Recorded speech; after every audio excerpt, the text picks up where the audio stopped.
All right, so I debated whether or not to even talk about this stupid speech that Donald Trump wedged himself into and Pete Hegseth gave, but I actually think this moment requires us to pay attention to it. Sometimes things happen that Donald Trump does or his satellite of awful characters do, and I just choose to not focus on it because I think that's what they actually want us to do. But I actually think this is an important moment in American history. And the fact that Donald Trump was met with silence, I think, is meaningful. And of course, the things that they had to say were alarming. So it's two things happening here at once. One, I actually felt a bit of hope by the charade that they put on and the way that the generals responded. But I also felt despondent by the fact that they said the things they said. But let us start with, I think, the best part of the entire day. Donald Trump walked into a room of silence, which I don't think, can you tell me? I don't think this has ever happened before in his entire life, where he was not met with applause. That the thing in his mind that requires attention and praise was for a moment not met. And he did not like it one bit. I've never walked into a room so silent before. This is very... Don't laugh. Don't laugh. You're not allowed to do that. You know what? Just have a good time. And if you want to applaud, you applaud. And if you want to do anything you want, you can do anything you want. And if you don't like what I'm saying, you can leave the room. Of course, there goes your rank. There goes your future. But yeah, so a little bit of laughs there, but still, the fact that he was not met with applause, very important. Now, Donald Trump, and I'm going to show you some stuff from Pete Hegseth too, but Donald Trump, this is fascism. This is fascism. It is here. It is here. We've said it before. I'm saying it again. We cannot get normalized to this. There is no invasion in America. There is no enemy within America aside from the person behind the presidential seal speaking. That is the enemy within.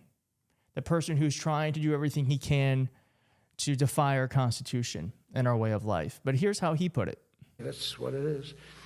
Only in recent decades did politicians somehow come to believe that our job is to police the far reaches of Kenya and Somalia while America is under invasion from within. We're under invasion from within.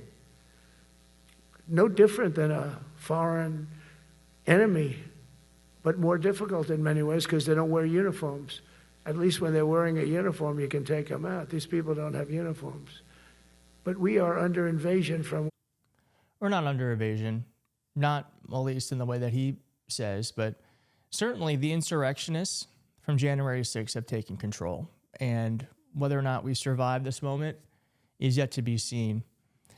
And what else do we have here? We have Donald Trump also saying that, Fantastic, by the way. I hope you all agree. If anybody disagrees, could I please have your hand? Who disappears at raising Cane is no good? Just raise your hand. I don't see any hands raised. All right. That means you're okay. That means that he's okay now, but I saw his results. You know, he actually sounds like shit, by the way. He sounds really bad. Now, I just love that the generals did not give him an inch. Did not give him an inch. And Pete Hegseth, I mean, you can tell they totally do not respect Pete Hegseth. Good morning and welcome to the War Department. Because the era of the Department of Defense is over. You see, the motto of my first platoon was those who long for peace must prepare for war. This is, of course, not a new idea. This crowd knows that. The origin dates to the 4th century Rome and has been repeated ever since, including by our first commander-in-chief. It's still the Department of Defense, by the way. I mean, they can call it is it hypocritical? Is it ironic that these are the folks who think it is the greatest crime imaginable for someone born biologically a male to then decide to live their life as a woman in their adult life, and they refuse to identify that person by their gender, their preferred gender. And we have someone who does not want to call the Department of Defense what its name is. You can't just change the name. There's a process. Congress has to do it. But now they're just saying, well, actually, we identify as the Department of War.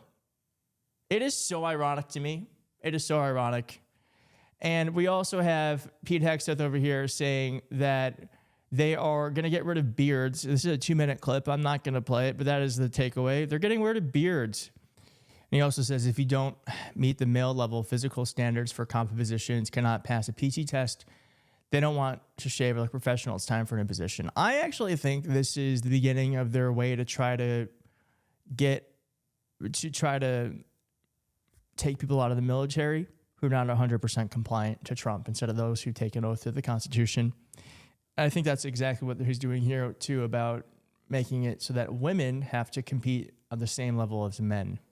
When it comes to any job that requires physical power to perform in combat, those physical standards must be high and gender neutral. If women can make it, excellent. If not, it is what it is. If that means no women qualify for some combat jobs, so be it. That is not the intent, but it could be the result. So be it. These are the people who are like, men cannot compete in women's sports, but they want women now to compete at the same level as men. It's all backwards. But this is, I mean, really what he's doing is saying he doesn't want women in combat anymore. He's trying to get them out of the military. And by the way, we don't fight by combat anymore. It's drones and bombs and it's digital warfare. This is like an old way of thinking about defense, or war, as he likes to put it. And by the way, this silence, by the way, when he was done with his speech, was so loud. I've never heard silence be loud before. It was shouting. Move out and draw fire, because we are the War Department. Godspeed. Room, attention. That little look, you can tell he was waiting for applause. That never happened. Room, attention. Room. Governor Newsom said this. Pete at his big meeting this morning, I'm War Secretary. And he peed himself. And then Donald Trump also said, if you don't like what he's saying, you can leave the room. And he's also saying he was going to fire you. I do think that's what this is really about. They're preparing. They are laying down the groundwork to have reasonable deniability about why they are trying to get folks out of the military who are not completely subservient to Trump. But it's actually just another day of its complete embarrassment for us in our country. That's really what this is. Another day, another embarrassment. But I wanted to bring it to you because I do think this is one of those things where we're going to look back on it. And I do think this is a historical marker. And I, again, think it was at least a little bit hopeful that our generals were professional and apolitical. Very important. Thank you for watching. If you like this video, please hit like. If you're not subscribed, please consider subscribing. And I'll see you next time. Bye.